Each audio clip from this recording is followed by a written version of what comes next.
Hello friends, मैं आपका दोस्त नदीम हैदर। हम सीआरपीसी के अंदर सेक्शन 42 तक कवर कर चुके हैं। अब हम इस वीडियो के अंदर उसके आगे के जो सेक्शन है वो देखेंगे।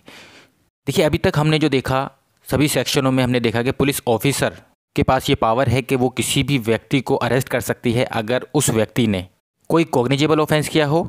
और साथ में हमने ये भी देखा कि नॉन कॉग्निजेबल ऑफेंस में कब एक पुलिस ऑफिसर किसी व्यक्ति को अरेस्ट कर सकता है बिना वारंट के और बिना मजिस्ट्रेट के ऑर्डर के।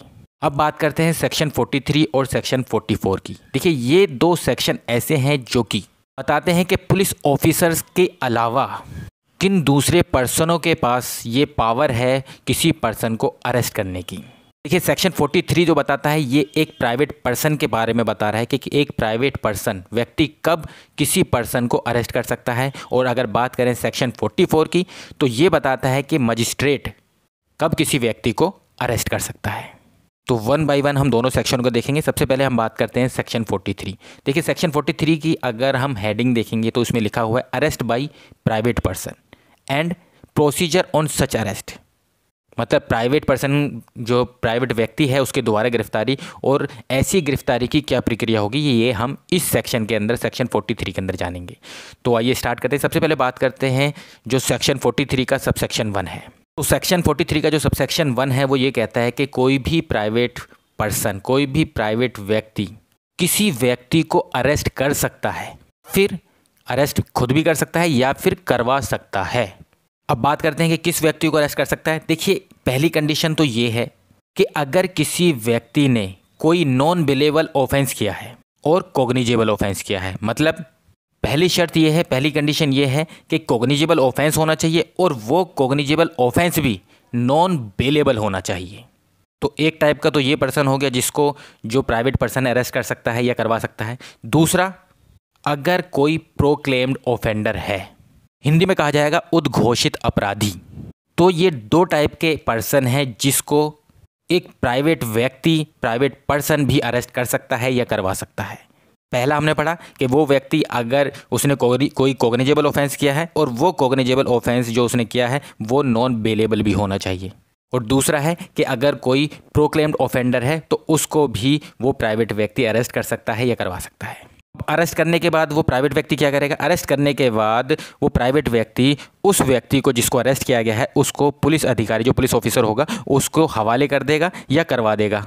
और अगर कोई पुलिस ऑफिसर वहाँ पर प्रेजेंट नहीं है तो उस केस में वो उस व्यक्ति को जो भी नियरेस्ट पुलिस स्टेशन होगा उस नियरेस्ट पुलिस स्टेशन में भेजेगा या भिजवाएगा या ले जाएगा। अब इस सेक्शन का, सेक्शन 43 का जो सबसेक्शन 2 है वो ये कहता है अगर पुलिस ऑफिसर को ये लगता है कि जो पर्सन उस प्राइवेट व्यक्ति के द्वारा अरेस्ट कर उसके सामने लाया गया है या उसको भेजा गया है, उसको दिया गया है, उस व्यक्ति ने जो ऑफेंस किया है वो सेक्शन 41 के अंडर आता है। मतलब सेक्शन 41 में जो हमने प्रोविज़न पढ़े थे कि कब एक पुलिस ऑफिसर किसी व्यक्ति को अरेस्ट कर सकता है, अगर उन प्रोविज़नों के अंडर वो व्यक्ति आ रहा है तो पुलिस ऑफिसर क्या करेगा? उस व्यक्ति को री अरेस्ट करेगा। अगर पुलिस ऑफिसर को विश्वास है, रीज़न टू बिलीव है, तो उस व्यक्ति ने जो ऑफेंस किया है या वो व्यक्ति, आप कह सकते हो कि जो प्रोविज़न सेक्शन 41 के जो प्रोविज़न है उसके अंडर आ रहा है, तो वो उस व्यक्ति को री अरेस्ट करेगा पुलिस ऑफिसर। अब बात करते हैं सबसेक्शन 3 की। सबसेक्शन 3 ये कहता है कि अगर जो पुलिस ऑफिसर को ये लगता है कि जो व्यक्ति अरेस्ट करके लाया गया है उसने कोई नॉन कॉग्निजेबल ऑफेंस किया है और उस केस में जो पुलिस ऑफिसर अगर उस व्यक्ति से उसका नाम पूछता है और एड्रेस पूछता है कि कहाँ पे वो रिसाइड करता है और वो व्यक्ति अपना नाम या फिर अपना एड्रेस नहीं बताता है या फिर गलत बताता है, तो उस केस में भी जो पुलिस ऑफिसर है वो उसको अरेस्ट करेगा। और जैसे कि हमने सेक्शन 42 में ऑलरेडी कवर कर चुके हैं, तो सेक्शन 42 के जो प्रोविज़न है वो सारे जो है उस पर अप्लाई होंगे।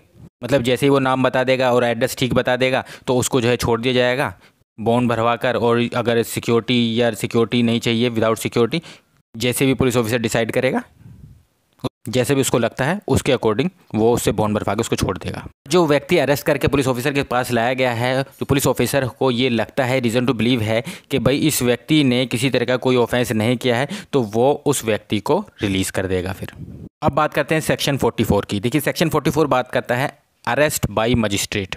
सेक्शन 44 जो है इसका सबसेक्शन 1 ये कहता है कि अगर कोई ऑफेंस, कोई अपराध किसी मजिस्ट्रेट के प्रेजेंस में किया गया है, देखिए पहली चीज़ तो यहाँ पर जो वर्ड यूज़ किया गया है वो एनी ऑफेंस है।